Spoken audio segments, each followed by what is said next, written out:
ఒక గ్రామంలో రాహుల్ అనే ఒక చిన్నారి ఉండేవాడు.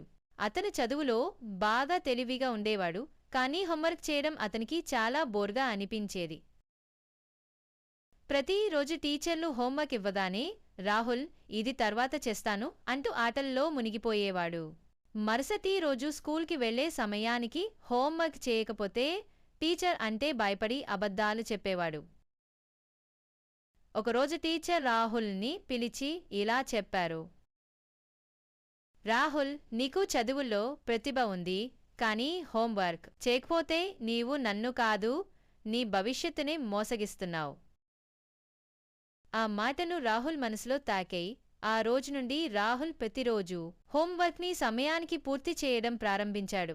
అతని మార్కులు పెరిగాయి, టీచర్లు పొగిడారు, అమ్మానాన్న ఆనందించారు. నీతి: హోంవర్క్ను తక్కువ అంచనా వేయకండి, అది